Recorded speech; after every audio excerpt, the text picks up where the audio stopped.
Hey you guys, welcome back to Married to Film. Listen, here's part 3. Did you answer the question?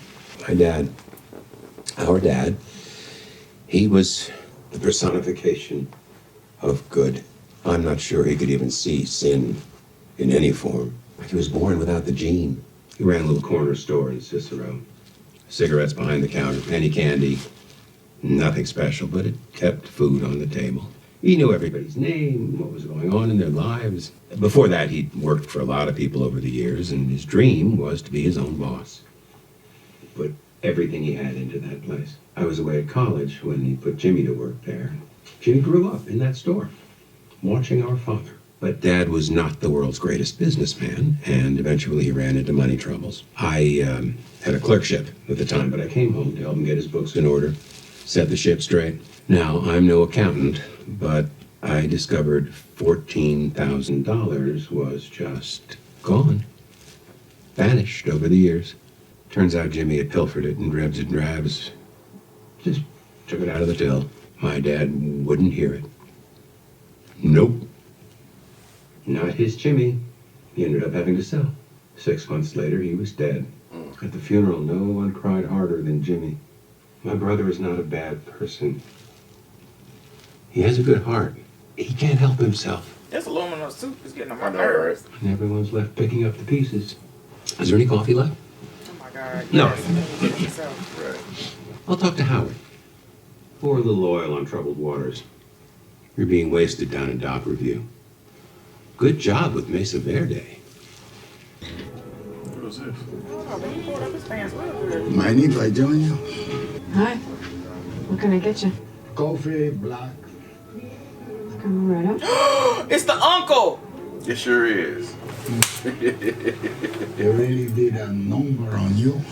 Sorry, I know you. The young man who did that to you is my nephew. Hothead always has been. He thinks he's a boxer. He should have shown you respect. I apologize to you on behalf of my family. Wow. Apology accepted. And you know what? He should go to jail.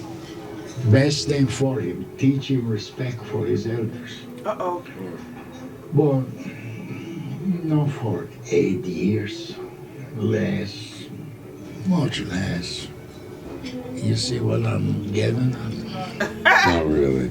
The gun charge, that's 8 years is going away, maybe 10. Aggravated assault, the gun, plus you got your wallet. That's right. I would like for you to tell the police that the gun was yours. Would you? You put a little hot under the collar about whether you bumped his car or not, but there was a scuffle and he got your gun. My God. Your gun from your pocket, he got it, and that's how his prints got on it. Then I'd be subject to the gun charge. You're an ex-cop. Wow. They go easy on you. So you're a psychic. I even twist Tuco's ear, make him apologize. And he serves for battery. Nothing else. Wow. I'm looking for the best possible outcome for everybody. And for your trouble, you take home $5,000. For your trouble. I'm taking the gun charge though. Right. $5,000. But it comes back with it. You're a cartel, right? Think about it. All about you. That's crazy. It's the uncle though. He was in charge of the cartel. I mean, he was in charge of it before.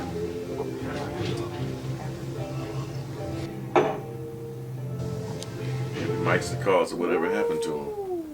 Oh! Wow. Probably, because I don't think they covered it. I don't think so. Bad. I don't think so. Why did I perk up when they showed the uncle? Everything Right. else was like blah, blah, blah. Right. Same thing. Jimmy this, Jimmy that. Jimmy ain't worth crap. Right. But Chuck's wife liked Jimmy. She did. She liked all his jokes. I think Chuck is just jealous of Jimmy. Because Jimmy has that je ne sais quoi. That savoir-faire. Come on, give me something now. You gonna keep doing your hand like that? We're gonna have to push pause. He just, he just has it.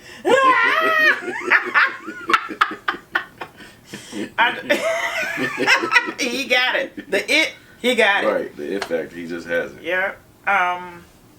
Also tied to that bitterness toward his brother, he told a story about his father and how he was doing his paperwork and he found out it was $14,000 that Jimmy was actually stealing from his dad. That's what he was saying. His dad realized it, never said anything, had to sell the house or had to do something to the house, and he was like, and 6 months later, he was dead. I'm not totally 100% positive Jimmy actually stole that $14,000. Maybe it was just mismanaged or something. Or maybe so. Or maybe went towards something that Chuck has no idea about. But even in the fact that he would actually say it, even if it didn't happen, it showed how bitter he was toward his brother. And the simple fact that his father passed away after the fact that he never said anything to Jimmy about the money that was missing, regardless if he did it or not. But you're right. It may have been.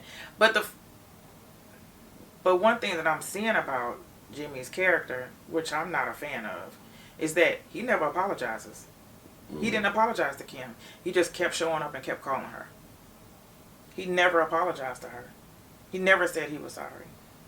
I thought he apologized in the last episode. Did he? Did he actually say, I'm sorry?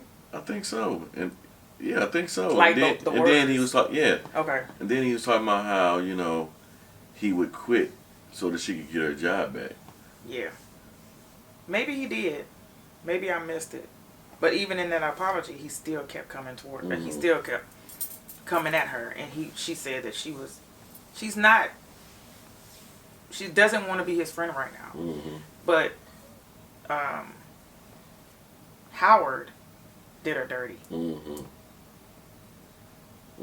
She went through all the hassling, and they didn't see everything that she was doing. She was calling people every day, probably 3 to 4 times a day, trying to get somebody to partner up with that case because they knew they was gonna need somebody else, or whatever the case was. As far as that, they got it. She got it. She brought him in. Multi-million-dollar case. Could last for years. Could last for years, and they got it on a retainer. What? That's money up front. And he said he's going to give it to somebody else. Yeah. That she could go back down to wherever she was. The doc files. That was horrible. I'm going to need some more light if I'm going to be down here. That was horrible. Look. That was horrible. Y'all got me down here with 12 other people, and all we got is table lights. If you don't get me a daggone light up in here. Right. And we got to see Tuco's uncle. Can't remember his name. Salamander or something like that. Uncle Sal. Uncle Sal? We're just calling Uncle Sal right now. Yeah. Yeah. That lit me up right there. Yeah. I was Shabonda excited. called it too. Because the shape of his head. Because, when he was in the wheelchair, that's all that you could see was the shape of his head. Because he didn't talk, so we didn't know his voice that much. But the shape of his head, I was like, that's the uncle.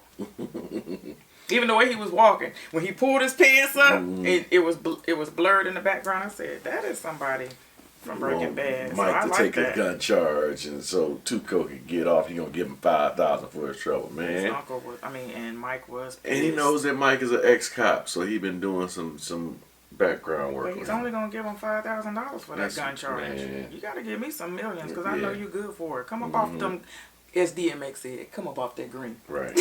Yeah.